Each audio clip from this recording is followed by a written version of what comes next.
logo up on your website if you're doing something complimentary. So that was the story I wanted to share with you guys today. And today we are talking about sales nurturing. And what does that even mean? It's all about this first meeting. So, in our very first session, we talked about getting your mindset ready, figuring out what's um, your target audience is, who's the person you need to speak to. Then last week, we talked about finding that person, actually prospecting, really looking for the person that you need to talk to. And now we have those people and it's time to have a meeting. So, what do we do? How do we actually conduct a successful meeting? So the very first thing is it's not about you, right? Um, no one actually cares about you. That is very, very important. When you're in this meeting with a prospect, you should be talking 25% or less.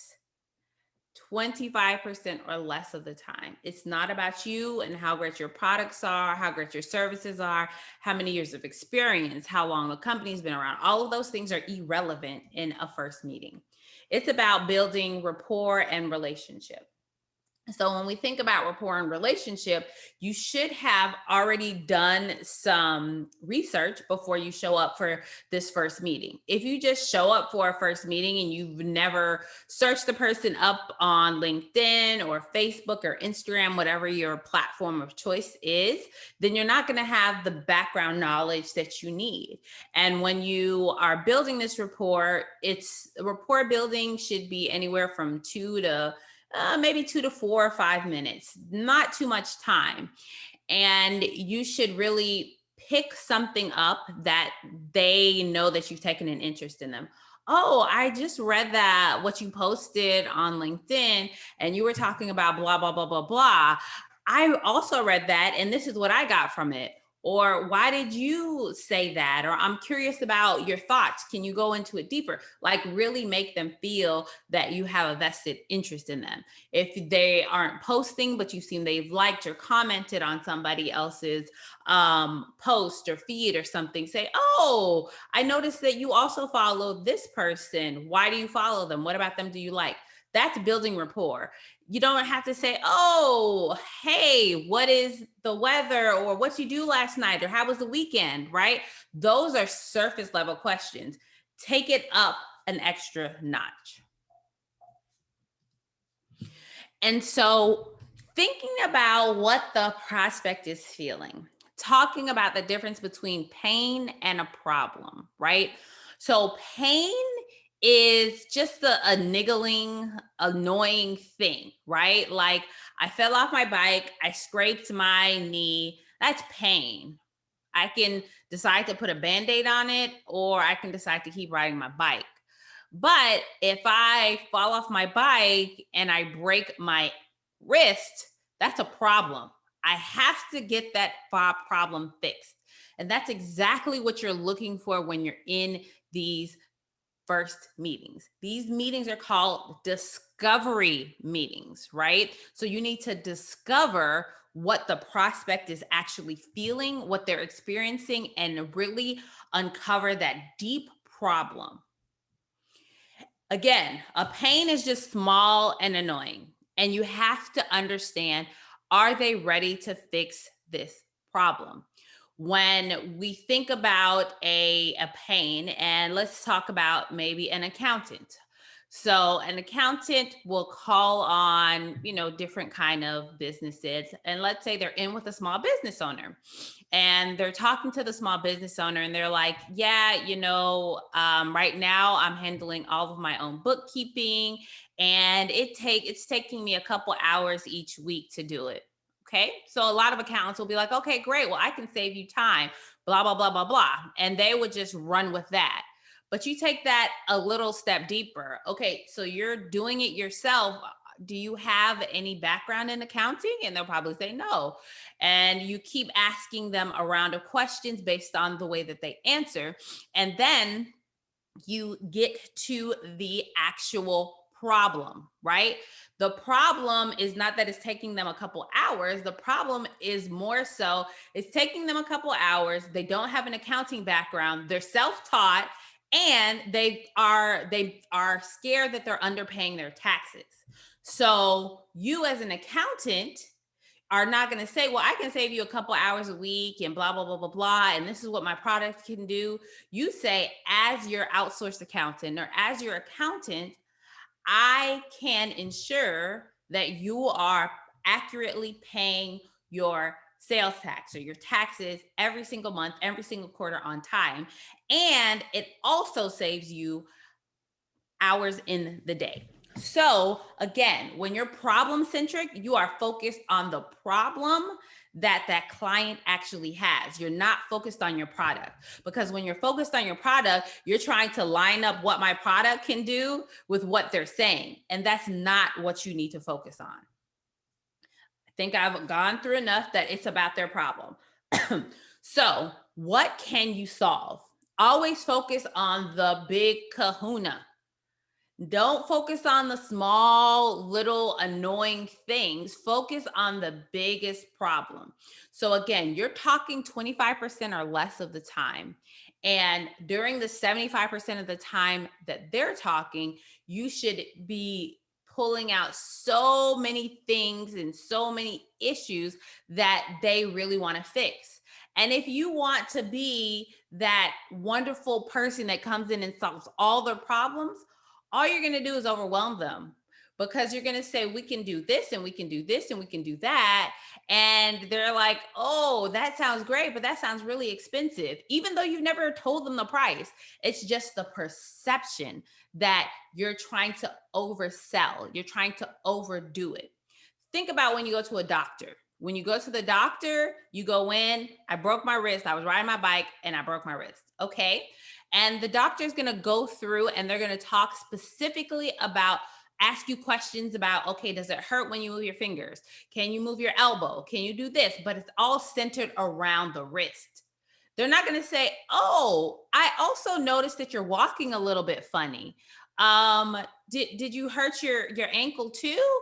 And you'd be like, no, my ankle already hurt, but my wrist is killing me right now. Can you not see this, like dislocated? I can't even move it. They focus on the problem at hand.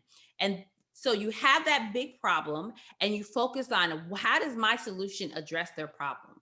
So again, you match the solutions, the features of your product or your service with the actual problem that they're currently having. When you question, you have to ask open-ended, hard questions. Me, as a sales trainer, as a sales consultant, I ask a question this morning. I just asked the question, when was the last time your team hit their revenue numbers? And they looked at me like, well, let me go see. And then my next question is, why don't you know that? Like, why don't you know what your team is doing? And again, I'm making them uncomfortable, but I'm making them uncomfortable because I know that I can help them with those issues that they're having, right? And don't ask those yes, no questions. Ask those open-ended questions and then be quiet. So you ask a question and then you just clamp your mouth shut and let them talk and talk and talk. And then there's going to be about 10 seconds of uncomfortable silence. Don't feel the silence. Let them keep talking, because they could be thinking. And when they just see you sitting there, they're like, okay, maybe I didn't say enough. So let me talk a little bit more. So just let them talk. And the best way for someone to know that you're invested in them and you're really listening is reflecting what they say. So what I understood is this, and that. So in the example I just gave about the sales team not hitting revenue and the sales manager not understanding what was happening there. So a question, the way that I reflected that statement was, so what I understand is you've been in your position for about 5 years. For the past 3 years, you guys haven't hit revenue. And today, in the middle of the second quarter, you still are unsure of why that's happening. And they're like, yeah, that's exactly right. Because I've actively listened. I'm not thinking about my next question. I'm not thinking about pushing my product or my service down their throat. I'm listening to them so I can diagnose their problem and observe. Watch people's body language. If you're in person or if you're on Zoom. If you're in person, it's a lot easier to see someone if they're distracted, if they're on their phone. On Zoom, you want to ask somebody, if you're doing a discovery meeting, hey, do you mind turning on your camera? And if they say no, again, that's going to be up to you whether or not you say, well, I really want to make sure that we're both 100% focused and I've cleared my calendar for this. Can we reschedule another time when we can look at each other face to face, right? Because typically we're selling in person. And so now we're selling on Zoom and you need to see someone. Are they on their phone? Are they typing away and they're not really typing notes? There's no cadence of what they're doing. So watch their body language, watch their face as you say something. Does their face light up? Does it kind of deflate? Do you say something and they're like, oh, wow. Just really pay attention to those nonverbal cues and listen, listen, listen. Listen, listen, listen. Listen more than you talk. A good discovery meeting, depending on the product or service that you sell, should be anywhere from 15 to 45 minutes. An hour is a bit long, but I like to strike a balance and I typically schedule it for 30 minutes. And if I have I'll always have a little wiggle room. So I don't schedule anything right afterwards, just in case we go over. You do want to be respectful of the person's time. But if we use that 30-minute timing of a discovery meeting, you should be talking for no more than 5 to 7 minutes during that time. You should really be letting them talk, let them flow. No slides. Absolutely no slides in a discovery meeting. How are you doing slides when you don't even know what the problem is? You don't know what features of your product or your service that are important to them. So you're just going through a slide deck and you're going to bore them to death.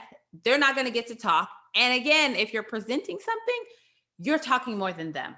And no demos. Again, you can't do a demo if you don't know what you're demoing. If you sell an accounting software or any kind of software, there's a gazillion things that your software can do, but how do you know which one is most important to them unless you've really understood? And so a lot of times people will say, well, I'll do the discovery meeting first, and then I'll just do the demo or the presentation afterwards. So I'll schedule it for an hour. Don't do that. They need to feel like, okay, this person actually listened to me. They took into account what I need and they're customizing my demo or my presentation. And look for the micro yeses, right? A micro yes is them acknowledging what you're saying. So again, when I just restated, I did that reflecting. And if somebody says, yeah, that's true. Yep, that's right. When you say, at the end of the discovery meeting, can we schedule our next meeting? Because that's another thing you do. Always schedule the next meeting, which is the demo, the proposal, maybe it's another discovery meeting with a bigger team, depending on your sales cycle. When you ask them, hey, can we schedule another meeting? They're saying yes, because you want them, if this is subliminal, you want them to get in the mode of saying yes to you. So find ways for them to affirm you. Find ways for them to say yes throughout the meeting. Now,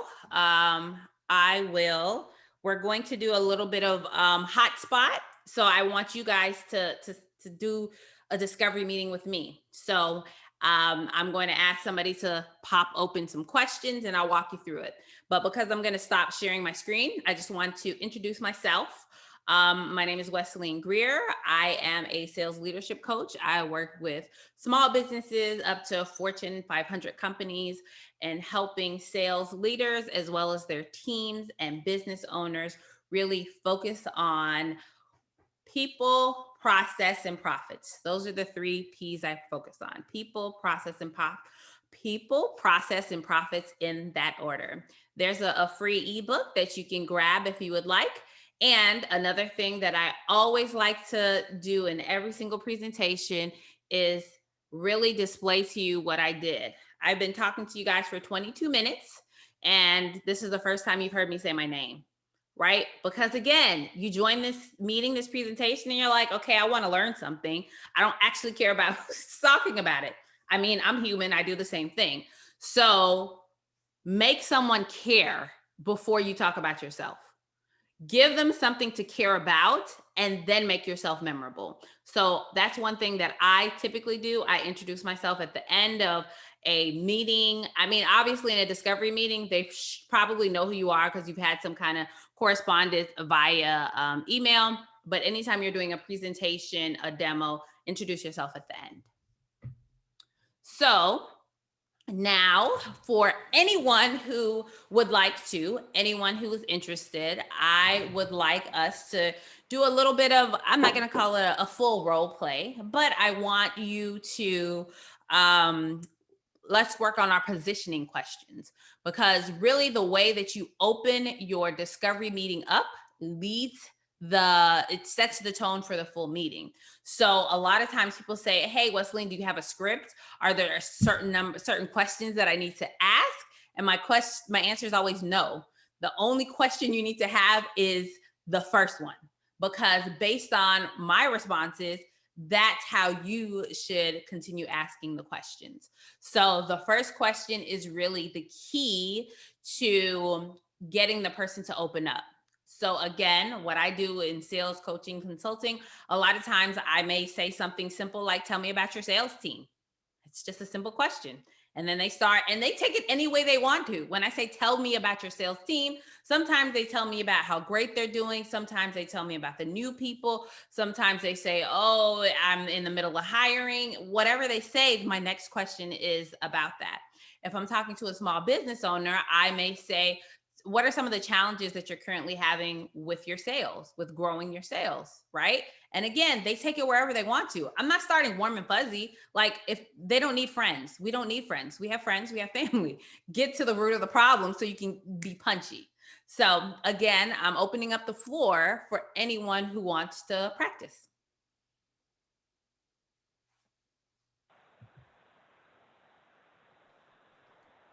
Hi, I'm Maxine. I'll practice with you. All right, Maxine, let's go. So should I be myself in like a normal? Absolutely, whatever you sell. And like I said, I can run with it. Hi, Wesleyan. Thank you so much for coming to our meeting today. So I just wanted to know, what are your expectations for our meeting? Nope. Don't do that. Okay. Don't start like that, because my expectations might be, so if this was a real thing, I'm the worst person to sell to. So this is going to be great coaching for you. If somebody asks me what the expectations are for the meeting, I'm going to say, oh, my expectations are to go eat lunch in 5 minutes with my son. So can you hurry up? Right? Okay. Mostly people are not going to say that. Again, don't ask them. You're the expert. You have the expectations for the meeting, right? So you want to start with, tell me, what do you sell? What is your product or service? College consulting for parents of Okay. teenagers. Okay. So a great question to start off would be something around, you need to get them talking about their kids, right? So what is a question that you can get them talking about their kids?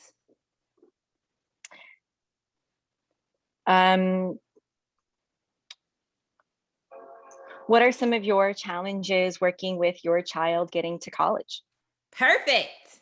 So Nice. let's see. That's a great one. So let's see. I actually have a friend whose son is going to college. So some of the challenges are, there's so many different applications and so many different scholarships out there. Where we filled out the FAFSA, but we don't know, have we done it right? We're starting to get back like rejection letters from colleges. We're not sure because he did a lot of community service and his grades are okay. So it's just very overwhelming for him. And as a parent, I don't know how best to support him. What resources have you been using so far to help your son? Just the free resources like at the school, the college the counselors at school. How has that relationship been with the college counselors? How has it been working with you and your son? It just seems like they're just checking a box, and because it seems very cookie cutter. Everything they say, it's always the same. Like, just do more applications, or oh, here's a stack of brochures. Go try these schools. And how does your son respond when he hears that from his school counselor? He is very demotivated. He's Mm, like, mhm. well, maybe I'll just go to community college and I'll try again next year. And so for us, that's not really what we've done. You know, we're second, third generation college educated, and so we want him to go to college, but I'm struggling as a parent trying to figure out what to do.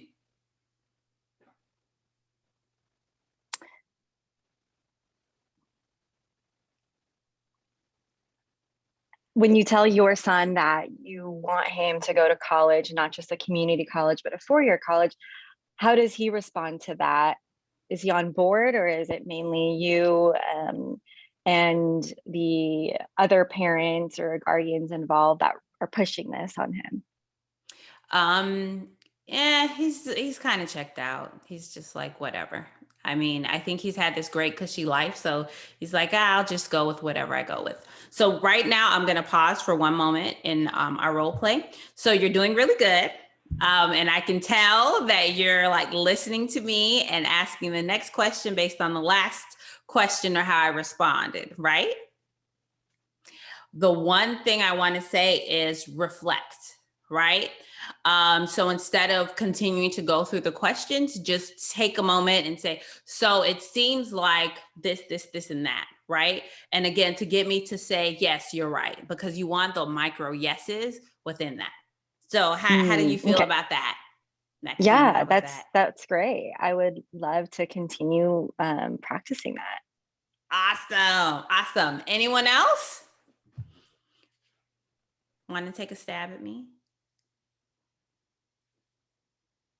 Uh, Come I on. just want to say to Maxine that I might have a client for you.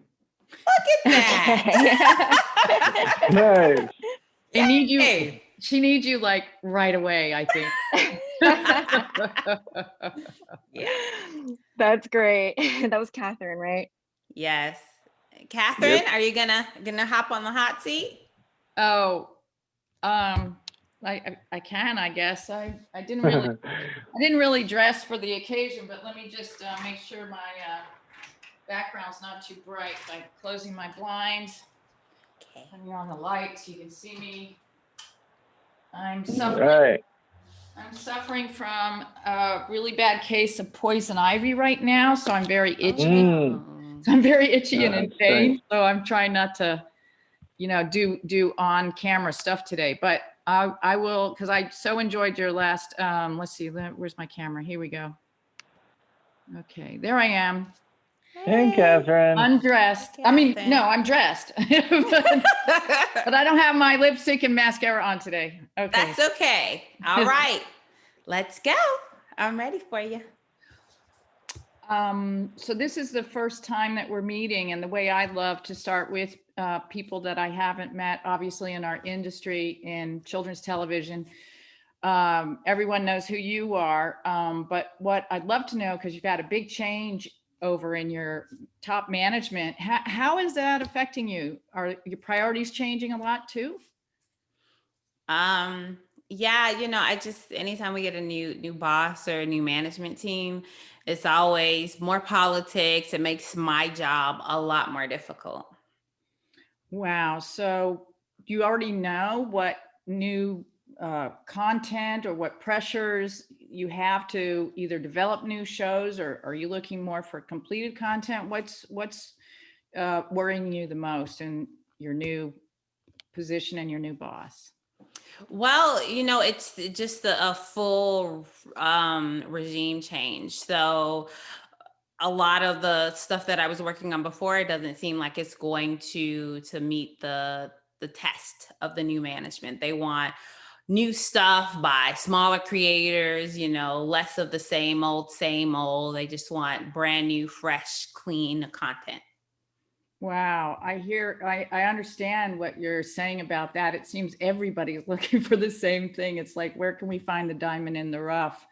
So I'm just curious about that. Do you all have a strategy for how you find that? Or do you have an outline of, well, we really need something for preschoolers 3 to 5, because I know you have a new channel. Is that something that you're looking for fresh creators, especially there? I'm kind of drinking through a fire hose because this wasn't a part of what I had on my agenda for this year. With the new management, they said, this is what we do. This is what we're going to do. And so I just had to start catching up. And so, no, I don't really have anything on deck. I'm trying to get my assistants and the people that work with me to go out there and look for the type of content that we're interested in. Yeah. So I wonder, with that, what kind of, because I've had people ask me who come to me, they've said, well, how much should I show you? Should I have a demo already made for you? And listening to people like you say that, no, a lot of people in your position say, just come to me with the idea fleshed out and maybe some designs. Is that what you're looking for? Is that helpful to you? I want it just in a nice little package box. The less I have to do, the better. So if you can just give it to me and just say, hey, this is what we recommend based on our demographics, based on our needs. You mentioned that you noted we had a new television channel specifically for the younger children. So if you can flesh something out for me, and like I said, the less I have to do, the better. I really want to impress my boss. And so if I'm able to say, hey, we have this new content, this new programming, I think that will help me stand out. Mm-hmm. And what do you feel about meeting the creator directly? Because obviously my company, we're finding creators and then kind of vetting them a little bit. So it sounds like you do the same process, but you do it with whatever I would present to you. So what do you feel more comfortable, like meeting the creator, seeing their work at the same time, or what feels better for you? So let me pause you right here for a moment. So what I was leading you down a different path, right? Mm-hmm. So what is the problem that I'm having? Tell me the problem that I'm currently having based on our conversation. The light bulb just went off, and I think the problem is that you don't know what your boss wants. Yes. So talking about the creators, you're taking me down a whole nother path. Right. My problem is my boss. So you need to help me. There we go. Yeah. You have to help me figure out how I can look good to my boss, make my life easier. So that's my problem. My problem isn't actually the content or any of that. So can you see how when you're problem centric, you're really thinking about the person, and being product centric, you're thinking about, oh, this is what I have, this is what I do. And so your mind is just going through that. So really, sometimes it takes a while to get there, but you have to listen to what somebody doesn't say. Because I talked about this annoying boss a couple times, right? I talked about how annoying he is, and I'm kind of brushing off. Like when I say just give it to me in a package, that means that it really doesn't even matter. The cost doesn't matter. It doesn't matter really that much about the content. Is it going to make my life easy? And is it going to make get my boss off my back? Mm-hmm. So probably a couple questions back, I might have said something like, so does your boss give you any inkling of what he or she is looking for? What's going to make them happy, or what's going to suit their needs? That's where I want to go. I want to find out what you know about what your boss wants. Exactly. Okay. Exactly. Because my goal is to make my boss happy. Right. The viewers, that's secondary. Right now, at this moment, that's actually secondary. Primary is the boss. That's right. Okay, that's super helpful. And by the way, I did have a call yesterday, and I am specifically talking to a specific person, and I'm talking to her again on Monday. She talked for almost a half an hour about pandemic, about her kids, about her doctor, about her da-da-da. I talked a little bit. So it was very helpful last week where you said to listen, and she apologized and said she only allotted a half an hour, but let's talk again on Monday. How is your agenda on Monday? And why don't we have an hour? I was like, yeah. Yes, Nice. because you listen, right? Yeah. She wanted somebody to listen to her. And so what I would encourage you to do in preparation for your Monday meeting is the things she specifically said that are causing her angst or that she's having issues with, check in. So how is this going? So again, when we're building the rapport and that relationship. So last week you were talking a lot about your kids or this or that, like all of those things, right? Mhm. And based on the conversation you had, her issue is stress. It seems like she has a lot of balls in the air. So it's the same thing we were just talking about. Your solution needs to be easy. So you need to, whatever you can do to make her life easier is what you need to do. It's not so much about the actual content or the creators. It's, this is how I can make your life easy. Right. Mm-hmm. Who else And wants to it get job, might be another Catherine. one for Maxine too. You guys are doing awesome. I'm putting you on the spot. Thank you. So, Thank you very much. That was really good. helpful. I'm glad I went on camera. Thank you so much. Thank you. Nathan, Jordan, Bennett. Can I get some men? Nathan and Bennett. I think Jordan, I heard your voice. I think you're a guy too. Come on.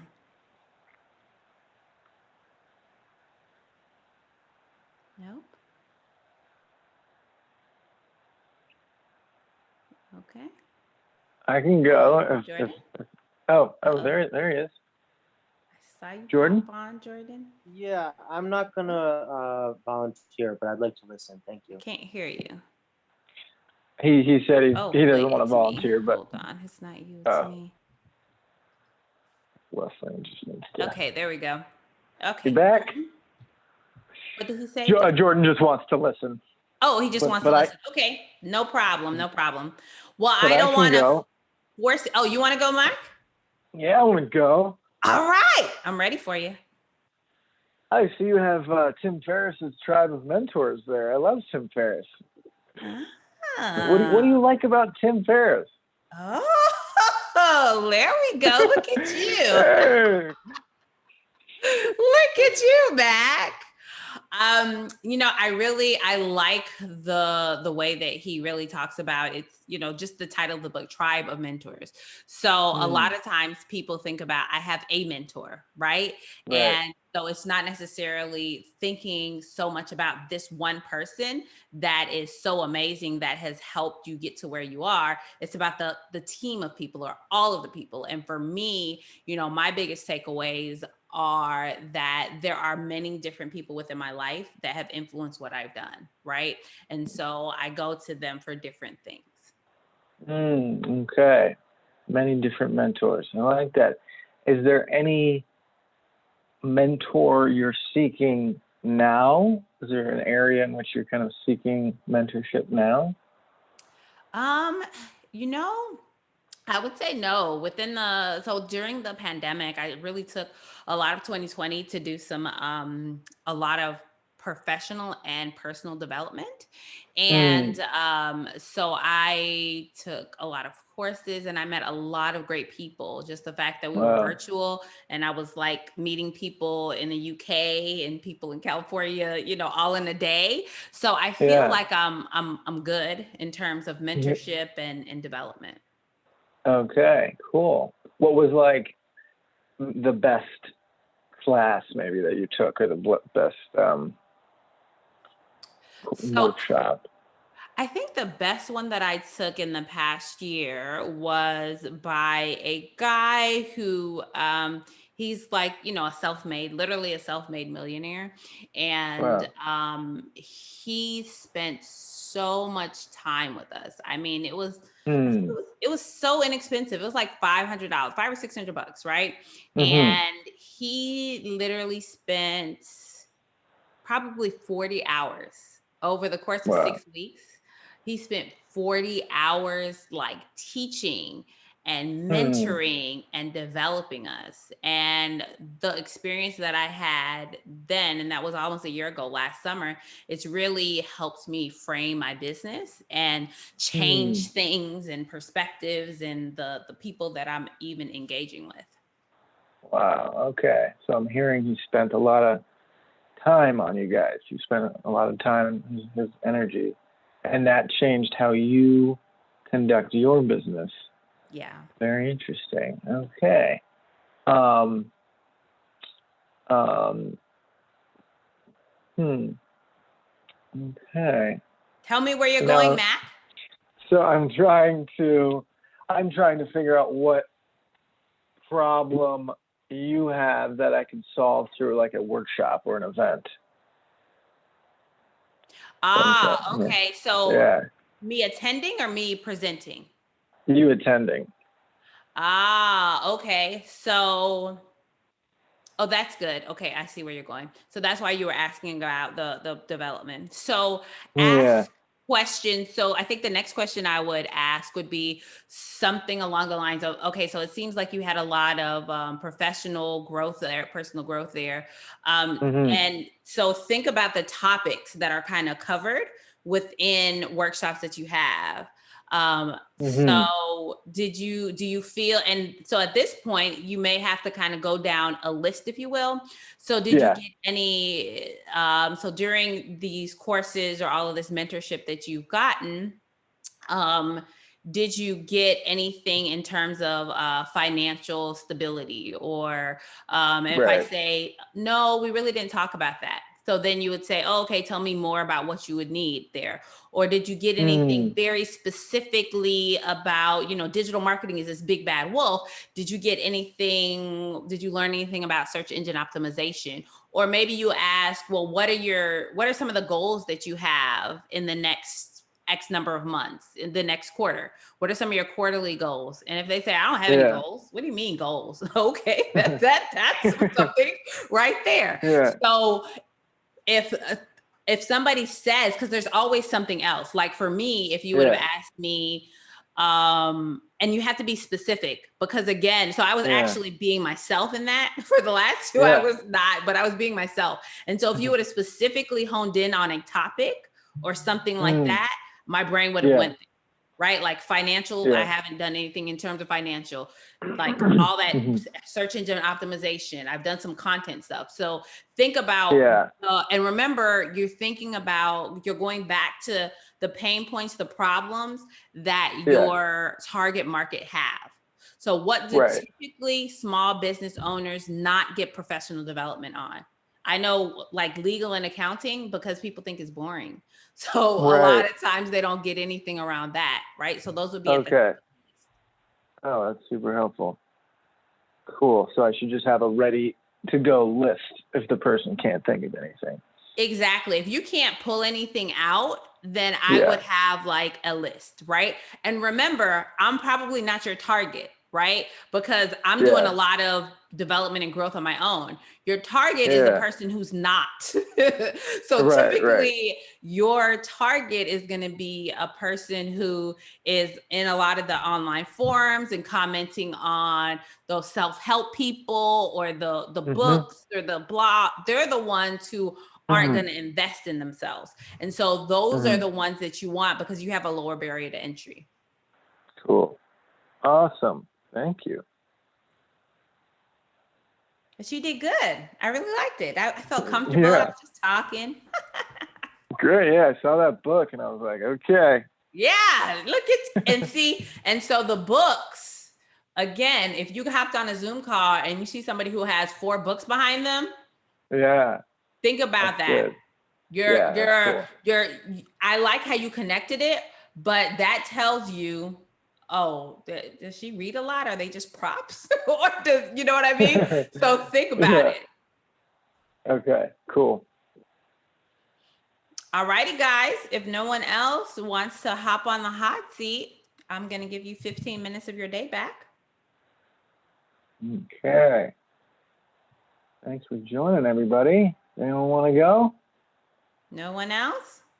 I just want to be sure that Maxine, that I get your email or your phone number or something. So, She put something. Yes, in- that sounds, did you see the chat, oh, I'm Catherine? sorry. No, I did not. Sorry. Oh, thank you. Okay, got it. Sorry. And I can go ahead and put my email in as well, if that Okay, helps. fabulous. Okay, thanks. Okay. Sure thing. Thank you. And thank you, Mylene. Awesome. Well, I'm glad you guys made that connection. That was great.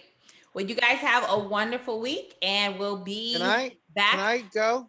Oh, I'd like okay. to- Yeah, you want to go? Awesome. Yep. let's do it. Yay! Okay, hold on. Let me. Do I need to put my camera on? I like to see faces, so that would be helpful for me. Can I do that? I don't know how to do that. Are you on your phone?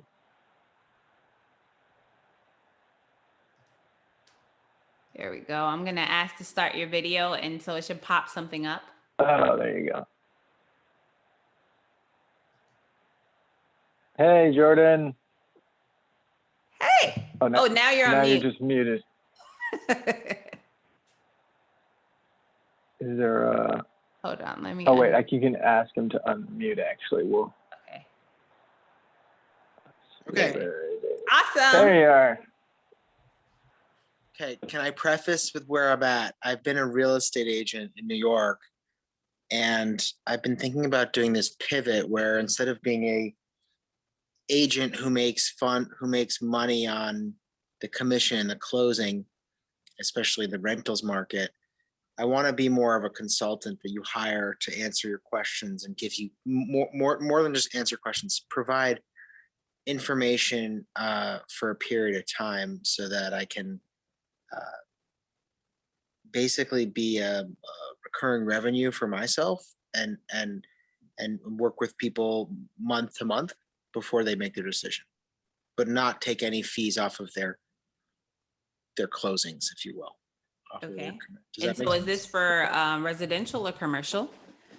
Residential. Residential. Okay. Okay. Hi, nice to see you again. Thanks for coming. Would you like to just tell me about your search and what parameters you've been thinking about? So my search has it's been okay. I get a little bit anxious every time I see a house pop up on the market that I really like. And then, we put some offers in and we've lost. So, it's kind of has me down in the dumps right now just because I don't know what to do. So you're looking to buy a home. That's correct. You've been looking, in what price bracket have you been looking? And we've been looking in the 300 to 400 range. Great. And how many houses have you made any offers on? So we've seen about 30 houses and we put probably 7 offers down. So that's a lot of attempts and I guess fails. But which of those houses meant the most to you since you've have you developed any attachments to any of the ones that you liked? We're kind of more looking for that value and so more the value, right? So I'm not as attached to the actual house as I am I feel like, okay, this is a good price per square foot. Our kids can grow up here. It's close to the local parks, things like that. So it's not so much the house because at the end of the day, for the perfect house, I would just go buy some land and build it myself from scratch. For sure. Well, I see that, we're here in late April. Is there a desired end date for this search where the outcome would be you're moved in by a certain date? So I'm going to pause you here. So you should ask questions about So, and I was trying to be like extreme, so I could give you some good things to chew on, right? And so when I say, we looked at 30 houses and we put 7 offers in, you said, okay, that seems like that's a lot. There's some disconnect, right? And so the disconnect is what you're selling to. Since you want to be a consultant and you want to help them, you don't want to just say, here's your house, go buy it. You need to help them really figure out, what the heck do you need? Why are you looking at so many houses? Why are you putting so many offers in? So think about, how can you really get that, understand that? What's going on with them currently that they feel the need to see so many houses and put so many offers in? And why are their offers continuing to get rejected? And so where I was leading you was, I'm just lowballing everything. So that's where I was leading you, right? When I was talking about the value and such. So that's where I was going. Okay, I didn't really pick up that when I heard value. I didn't think about it, but you're right, that's exactly what I should have interpreted. Yeah, value always means I'm cheap. Right? If somebody says I need value, what value are you going to bring me? I'm looking for a valuable this or valuable that. And again, as a real estate agent, you know that it's pretty unusual to have 7 offers rejected. And so, like I said, when you asked me about, well, why did you put so many in and get them rejected? I was like, yeah, because, we're lowballing. Lowballing is where putting in way under asking. And then you said, okay, well, what in the house is important to you? I'm like, I don't care about the house, right? So why are you even looking for a house? If you don't care what it looks like, help me understand.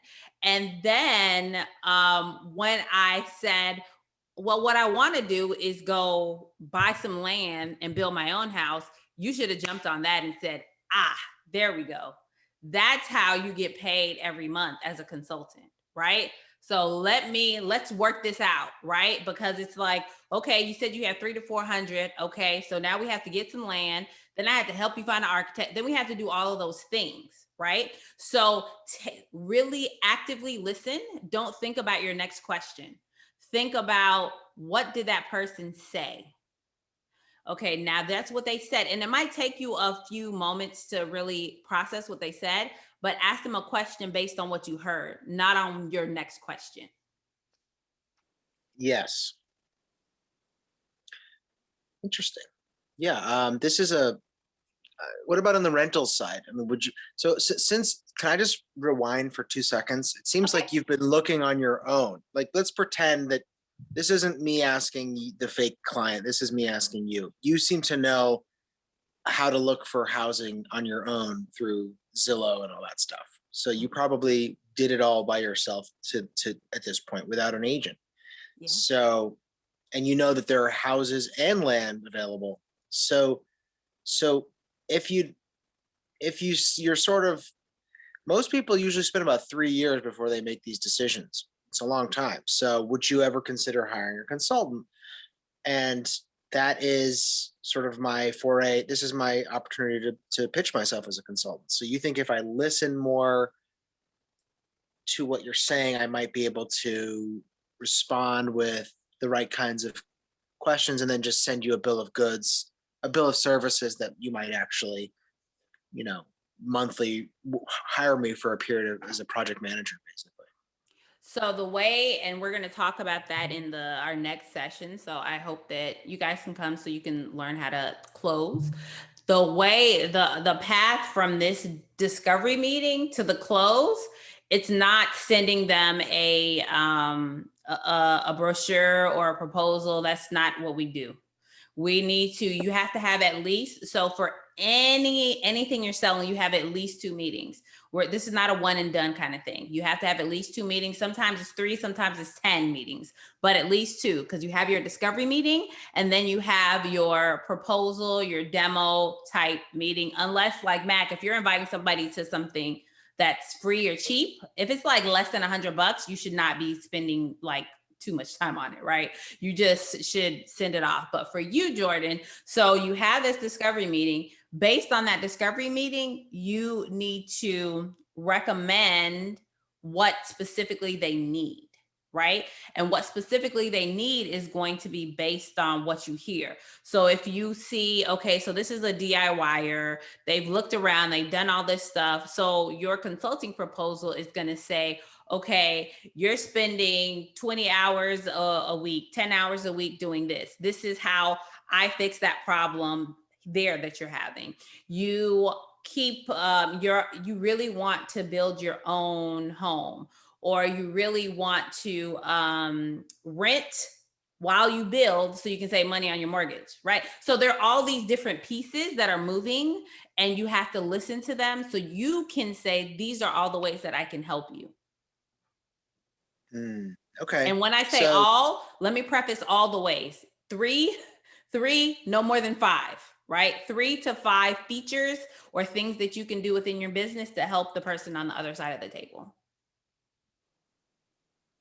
So in the discovery meeting, I might be able to come at them with 3 to 5 and close with that kind of. We're no closing. No, but I mean, close the meeting out, sort of. Oh yeah, Give yeah. Sorry. peace Yes, with that. yes. So after you've gotten your 3 to 5 problems that they have that you can solve, then you're good to trail it out. Okay. This is great. Thank you. You're welcome. You're so welcome. Well, thank you, Maxine, Catherine, Jordan, and Mac, for getting on the hot seat. I absolutely appreciate it. And hopefully you guys will join us for the last meeting in our series next Thursday. Next Thursday, Thank you, 1 p.m. Wesley. Eastern. Thank you, guys. All See you right. there. Bye, guys. Have a great day. Bye-bye. Thank you.